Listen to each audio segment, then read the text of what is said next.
नमस्कार छात्रों। आशा है आप सभी घर पर स्वस्थ और सुरक्षित होंगे। छात्रों, आज का विषय है कार्यालय हिंदी और रचनात्मक लेखन।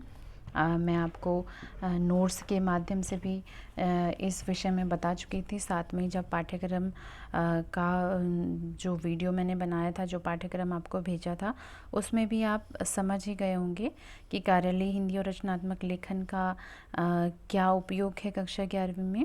एक बार फिर से एक नई वीडियो लेकर मैं आई हूँ और आइए आज इसे समझते हैं। छात्रों, सबसे पहले कक्षा 10वीं तक आपने क्या पढ़ा? व्याकरण। आपने हिंदी लिटरेचर के साथ साथ क्या पढ़ा? व्याकरण मीन्स अर्थात भाषा, हिंदी भाषा को कितने अच्छे तरीके से, शुद्ध तरीके से बोलने और लिखने के लिए आपने व्याकरण पढ़ा।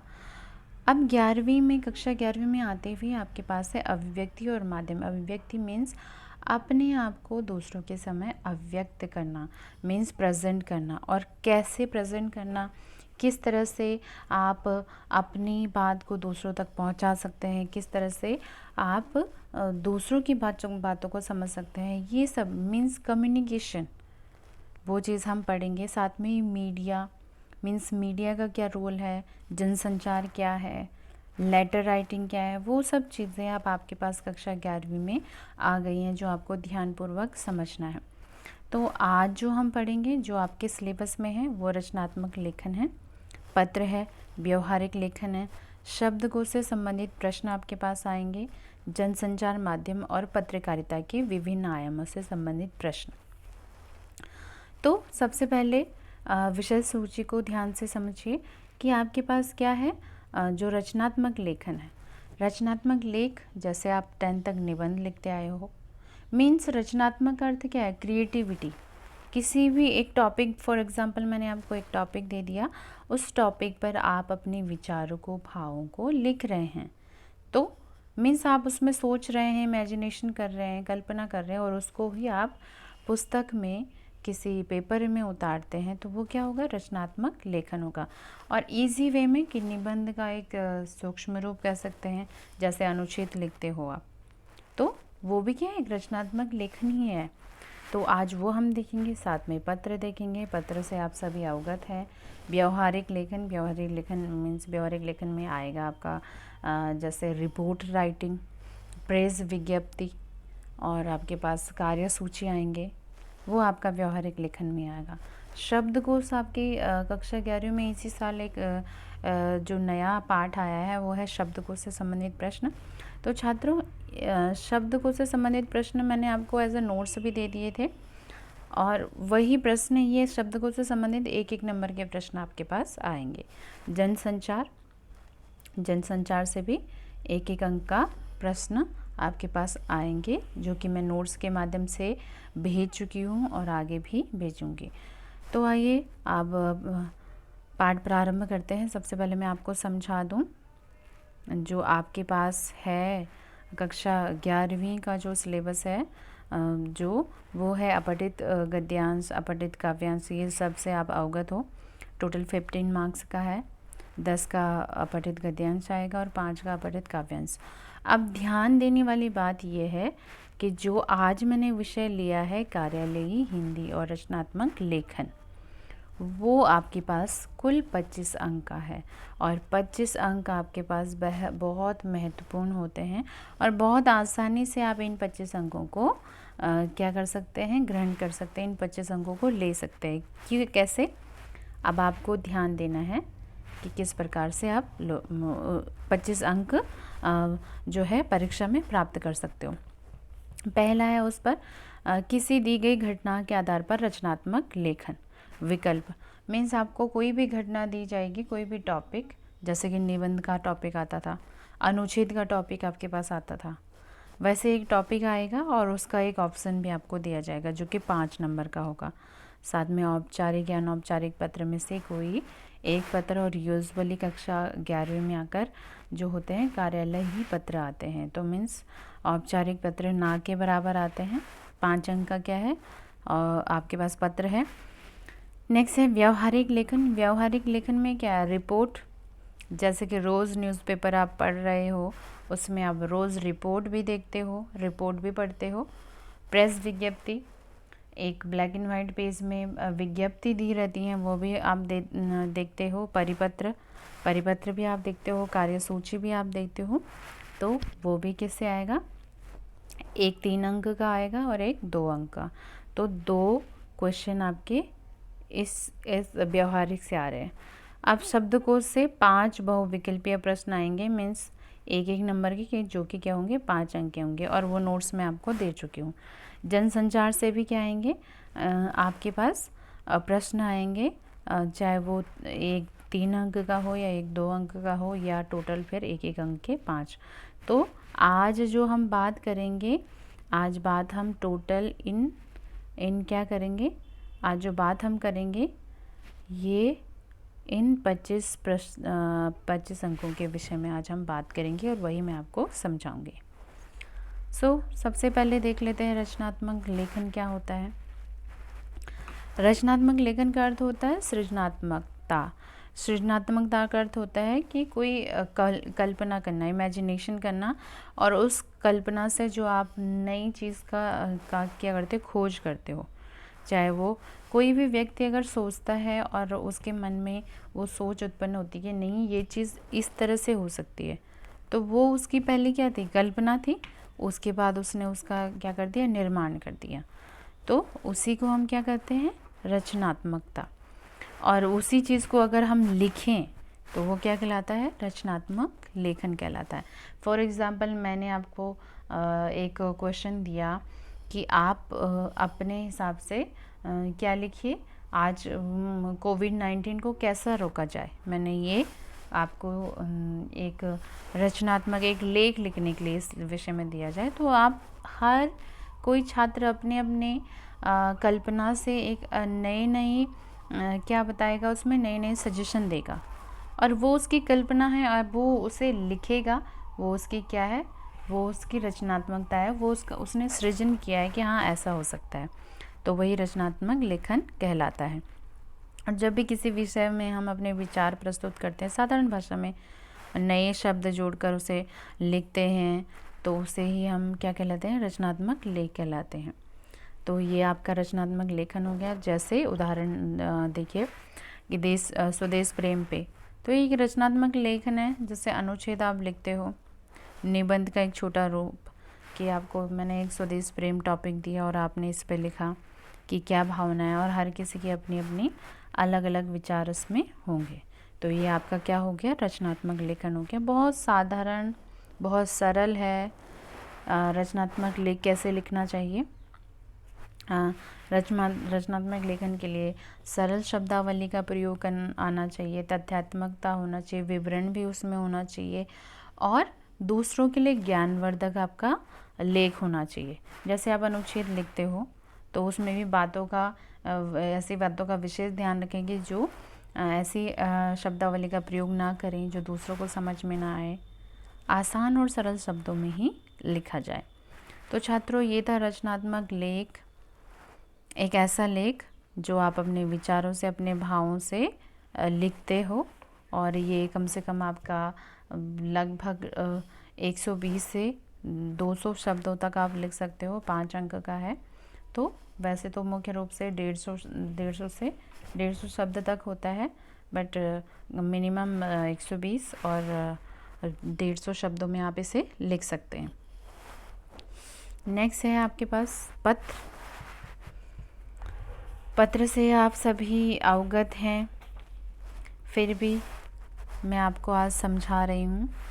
पत्र सबसे पहले क्या होता है? पत्र लेखन क्या है? एक उपयोगी कला है, क्योंकि किसी भी व्यक्ति के जीवन में ज़रूरी, वो अपनी बात को कहने के लिए उसे दूसरों को कुछ ना कुछ मैसेज भेजना पड़ता है, कुछ ना कुछ संदेश भेजना पड़ता है, चाहे वो बोल कर करें या फिर लिख कर करें।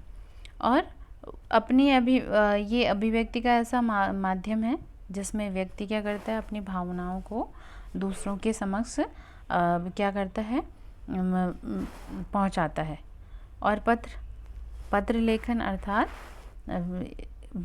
लिखा गया एक ऐसा लेख जिसमें व्यक्ति अपनी भावनाओं को स्पष्ट रूप से दूसरों तक पहुंचाता है, और सूझबूझकर, और वो अपनी अभिव्यक्ति का एक माध्यम है। और पहले समय में जैसे क्या होता था, पहले समय में लोग जानवरों के माध्यम से, पशु पक्षियों के माध्यम से अर्थात, और या तो फिर किसी दूर जगह कोई मैसेज भेजना है, कोई संदेश भेजना है, तो किसी व्यक्ति को वहाँ भेजा जाता था, कई दिन उसे लग जाते थे जाते जाते। परंतु आज के समय में दिन प्रतिदिन पत्र का स्वरूप बदलता आया है। बीच में क्या हुआ कि चिट्ठी पत्र लिखकर भेजा जाता था, परंतु आज क्या हो गया, आज इंटरनेट पत्रकारिता, इंटरनेट माध्यम से लोग मेल करने लग गए हैं, मैसेज करने लग गए हैं। बहुत सारे ऐसे ऐप्स हो गए हैं कि जिससे हम क्या एक दूसरे से ही नहीं बल्कि पूरे विश्व से ही क्या हो जाते हैं, कनेक्ट हो जाते हैं। तो ये क्या है, यही माध्यम है। अब पत्र लेखन, पत्र के प्रकार, पत्र दो प्रकार के होते हैं, औपचारिक और अनौपचारिक। आप सभी को पता है, औपचारिक मीन्स ऑफिशियल लेटर। ये क्या होते हैं, विशिष्ट नियम, और ये क्या होते हैं, औपचारिक पत्र वो होते हैं जो कि जिसमें कि अपनी भावना नहीं होती है, एक ऑफिशियल लेटर आपने किसी को भेजना है, सिर्फ वही बातें जो आप कहना चाहते हैं। अनौपचारिक पत्र, ये एक व्यक्तिगत पत्र है, पारिवारिक पत्र है, जैसे कि आप अपनी भावनाओं को दूसरों तक पहुंचा सकते हैं। सो स्टूडेंट, आपके पास जो मोस्टली है, आपके पास जो पत्र है वो है औपचारिक पत्र, और अनौपचारिक पत्र ना के ही बराबर आता है, और औपचारिक में भी कार्यालयी पत्र ही आपके पास आते हैं। आप देख लेते हैं कार्यालयी पत्र कौन कौन से हैं। कार्यालयी पत्र है आपके पास सरकारी पत्र, मीन्स ऑफिशियल लेटर। सरकारी पत्र मीन्स सरकारी कार्यालयों में जो पत्र व्यवहार होता है, और वो सरकारी पत्र कहलाता है। अर्ध सरकारी पत्र किसे कहते हैं, जो अर्ध सरकारी पत्रों का प्रयोग होता है, जहाँ पर अर्ध सरकारी जो संस्थाएं हैं, अर्ध सरकारी जो क्या सरकारी अधिकारियों द्वारा परस्पर विचार विनिमय करने के लिए जो सरकारी ऑफिसर्स हैं, वो अगर व्यक्तिगत कोई कम्युनिकेशन करना चाहते हैं तो वो भी अर्ध सरकारी पत्र में आएंगे। परिपत्र क्या होता है, परिपत्र जब कोई सरकारी अथवा कार्यालय पत्र एक साथ उनके अनेक व्यक्तियों अथवा विभागों को बिना संशोधन के भेजा जाता है।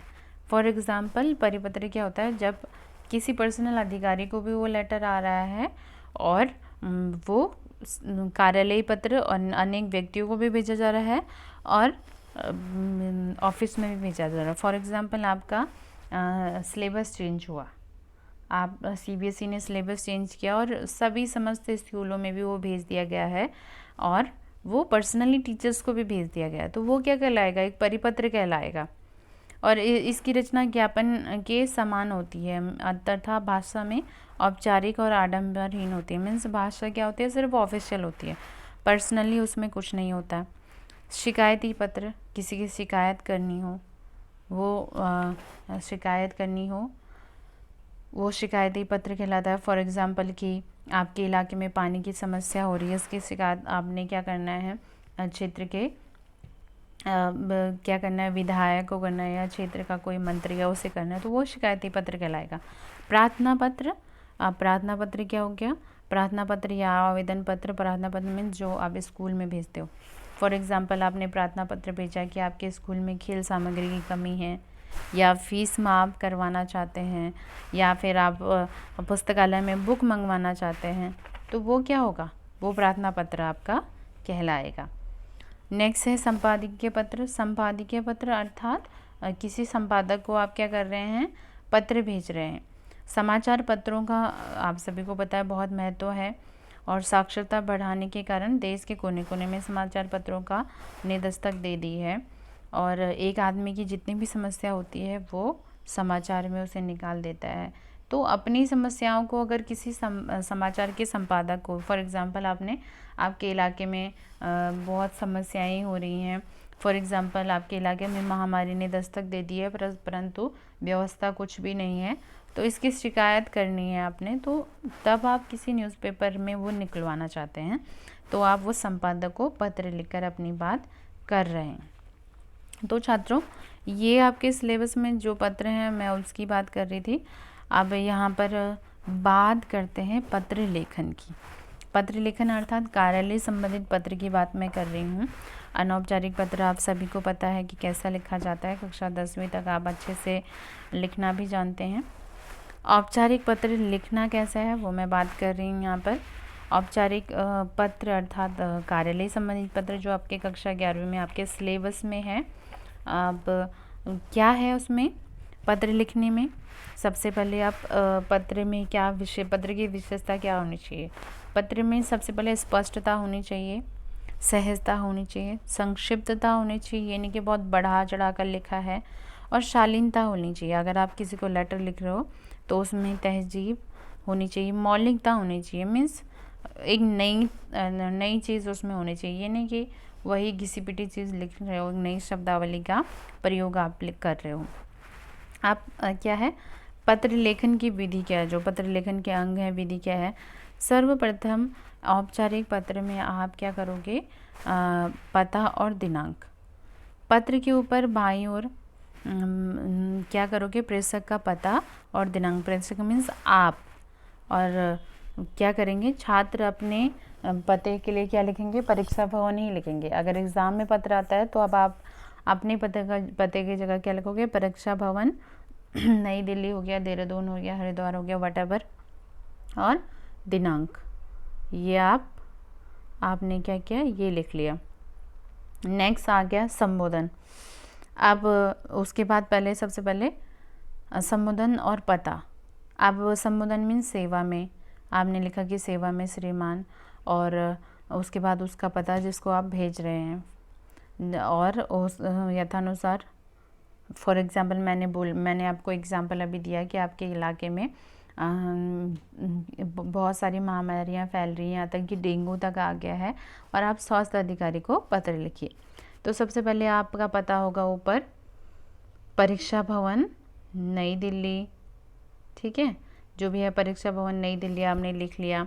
उसके बाद आप जिसको भेज रहे हो उसमें सेवा में श्रीमान, मुख्य चिकित्सा अधिकारी, कोई भी एड्रेस अगर हरिद्वार का डाल रहे हो, मुख्य चिकित्सा अधिकारी रानीपुर मोड़ हरिद्वार, और उसके बाद फिर आप क्या लिखोगे, फिर विषय। अब विषय क्या है कि क्षेत्र में गंदगी फैलने के कारण या अत्यधिक महामारी फैलने के कारण उत्पन्न समस्याओं के विषय में पत्र। तो ये आपका क्या हो जाएगा, फिर ये आपका विषय हो जाएगा।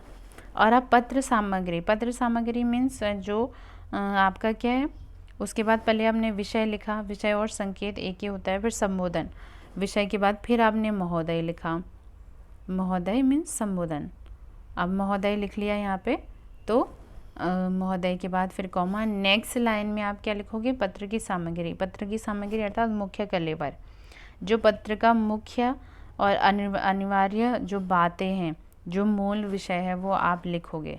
फिर अब समापन निर्देश, पत्र की जो समाप्ति है, पत्र की समाप्ति क्या करोगे, सर धन्यवाद लिखोगे, वो भी आप लेफ्ट साइड ही लिखोगे, जहाँ जैसे पहले आपने स्टार्ट किया था वो आपने लिख लिया। फिर आप नीचे फिर क्या लिखोगे, भवदीय या भवदिया जो भी है, अपना नाम और हस्ताक्षर। और अगर कुछ भी चीज़ आप संलग्न उसमें करना चाहते हैं, एविडेंस देना चाहते हैं, तो लास्ट में नेक्स्ट पॉइंट आपका क्या होगा, संलग्न, जो आप कोई भी आवश्यक चीज़ उसमें भेज रहे हो। तो ये आपका क्या होगा, लेटर होगा। अब लेटर में क्या होना चाहिए, एक निर्देश दिया गया है कि कहीं भी बच्चे अपना पता ना दें, जो है जो XYZ कोई भी वैसा है वो आप लेटर में दे दो, परंतु अपना पता देने की आवश्यकता नहीं है। भाषा शुद्ध और सरल होनी चाहिए और प्रभावमय होना चाहिए। ये ऐसा पत्र आपको लिखा जाना चाहिए। जैसे संपादकीय पत्र का उदाहरण मैं दे रही हूँ, ऊपर अगर आप एग्ज़ाम में लिख रहे हो तो ऊपर जो ये 41 आज़ादपुर दिल्ली 17 अप्रैल 2019 है, यहाँ पर आप परीक्षा भवन नई दिल्ली लिख सकते हो। और फिर कंटेंट आपका पूरा ऐसा ही होना चाहिए। देखिए अब ये सेवा में लिख लिया, सेवा में मीन्स यहाँ पर क्या है, ये तो प्रेषक का पता हो गया, मीन्स आपका पता, ये आप जिसे भेज रहे हो, भेज रहे हो मीन्स पत्र पाने वाले का पता। ये विषय हो गया, ठीक है, ये महोदय क्या हो गया, संबोधन हो गया। ये आपका मुख्य कलेवर मीन्स विषय सामग्री हो गई, ठीक है। धन्यवाद आपका क्या हो गया, जो समापन निर्देश हैं, और भवदीय लिखा, और उसके बाद अपना नाम क्या लिख लिया, अपना जो नाम लिख रहे हो। तो ये आपका पत्र हो गया। इस तरह से आपको संपादकीय पत्र लिखना है। नेक्स्ट, सरकारी पत्र का एक उदाहरण आपके पास है कि अगर सरकारी पत्र एग्ज़ाम में आता है तो किस तरह से है। सरकारी पत्र में भी वही प्रेषक का नाम मीन्स आपका नाम, और इस तरह से ऊपर आप पहले संख्या लिखोगे कि क्या है संख्या, भारत सरकार गृह मंत्रालय नई दिल्ली, क्योंकि ये ऑफिशियल लेटर है इसलिए। और फिर यहाँ पर भी जैसे कि मैं बताया ही था आपको कि ये जो संबोधन है ये हो जाएगा, विषय हो जाएगा, फिर वही आपके पास जो आपका मुख्य विषय है, और लास्ट में भवदीय की जगह ये आप आम नागरिक भी लिख सकते हैं, जागरूक नागरिक भी लिख सकते हैं, परंतु ये सिर्फ आप तब लिखोगे जब आप संपादक को पत्र लिख रहे हो, मीन्स किसी न्यूज़पेपर में अवेयरनेस के लिए, आप शिकायत के लिए आप पत्र लिख रहे हो। सरकारी पत्र में भवदीय ही लिखोगे। Clear to everyone. नेक्स्ट है आपके पास परिपत्र। ध्यान देने की आवश्यकता है। परिपत्र पहले स्पष्ट रूप से दिया गया है कि जब कोई सरकारी अथवा कार्यालय पत्र एक साथ अनेक व्यक्तियों को और विभागों को भेजा जाते हैं तो उसे क्या कहते हैं, परिपत्र कहते हैं। अब परिपत्र की शैली कैसी है, वही जैसे आपने सरकारी पत्र लिखा, फिर इधर भी मालवीय नगर चेन्नई जो आप लिख रहे हो, और परिपत्र का फॉर्मेट कोई सेवा में कुछ नहीं है, ये दिल्ली राजकीय विद्यालय अध्यापकों की संख्या और जितने लोगों को आप भेज रहे हो वो आपका एड्रेस होगा, और क्या इन्फॉर्मेशन है वो भी दी गई है कि कब तक, जैसे यहाँ पर कक्षाएं चलेंगी जो भी है, तो इस तरह से परिपत्र लिखा जाएगा। और लास्ट में जिसने जो ये मैसेज भेज रहे हैं उन्होंने लास्ट में अपना नाम, और वो शिक्षा विभाग से हैं तो वो उनका एड्रेस। सो फॉर एग्ज़ाम्पल मैंने आपको बताया था कि जैसे CBSE ने नोट भेजा है कि सिलेबस चेंज हो गया, तो सेम उन्होंने परिपत्र की फॉर्म में भेजा है। तो ये मीन्स कोई मैसेज, कोई जानकारी, कोई सूचना देनी है तो वो परिपत्र की फॉर्म में आएगा। नेक्स्ट है आपके पास शिकायती पत्र। शिकायती पत्र आप कक्षा 10वीं में भी समझ चुके हैं, परंतु एक बार फिर से भी मैं समझा रही हूँ। शिकायती पत्र मीन्स अब शिकायती पत्र का क्या है, आपका पानी का मीटर कई माह से बंद है, तो आप दिल्ली जल बोर्ड को शिकायती पत्र लिखिए। वही फिर सेवा में श्रीमान, आप ऊपर अपना एड्रेस भी लिख सकते हैं, चाहो तो नहीं लिख सकते, शिकायती पत्र में कोई आवश्यक नहीं है। और फिर यहाँ पर जिसको आप भेज रहे हो उसका एड्रेस आ गया, विषय आ गया, संकेत आ गया मीन्स संबोधन, और फिर ये मुख्य कलेवर अर्थात जो विषय सामग्री है, लास्ट में आपके यहाँ पर भवदीय आ गया, हस्ताक्षर आपका आ गया, और ये आपका एड्रेस आ गया। मीन्स जब आप शिकायत कर रहे हो तो ये आपका क्या हो गया, एड्रेस, फिर नीचे आ गया भवदीय के बाद आपके सिग्नेचर, फिर ब्रैकेट में नाम, और फिर XYZ। आपको अपना वास्तविक पता लिखने की कोई आवश्यकता नहीं है। तो ये शिकायती पत्र हो गया। सो छात्रों, ये आज था आपके पास रचनात्मक लेखन और पत्र का विषय, और पत्र आप बचपन से ही पढ़ते आ रहे हैं, फिर भी मैंने आपको समझाने का प्रयास किया है। साथ में ही मैं पत्र के कुछ क्वेश्चंस मैं आपको दूंगी जो आपको करने हैं, और पत्र को आशा है कि आप ध्यानपूर्वक पत्र को समझ गए होंगे, रचनात्मक लेखन को भी आप समझ गए होंगे, और रचनात्मक लेख कैसे लिखना है वो भी आपको मैंने बता दिया है कि सरल और संक्षेप भाषा में लिखना है। जैसे कि फॉर एग्ज़ाम्पल हम निबंध या अनुच्छेद लिखते थे तो वैसे ही लिखना है, कोई अलग नहीं है। ये निबंध, अनुच्छेद, ये सब रचनात्मक लेख के ही अंदर आते हैं, तो ज़्यादा कंफ्यूज होने की कोई आवश्यकता नहीं है। अब नेक्स्ट जो भाग होगा उसमें हम देखेंगे व्यवहारिक और शब्दकोश और जनसंचार। नेक्स्ट वीडियोज़ में देखेंगे। तब तक के लिए धन्यवाद। पढ़ते रहिए, घर में अच्छे से तैयारी कीजिए। नोट्स आपको प्रॉपर भेजे जा रहे हैं, आप उसे प्रॉपर नोट करते रहिए। धन्यवाद।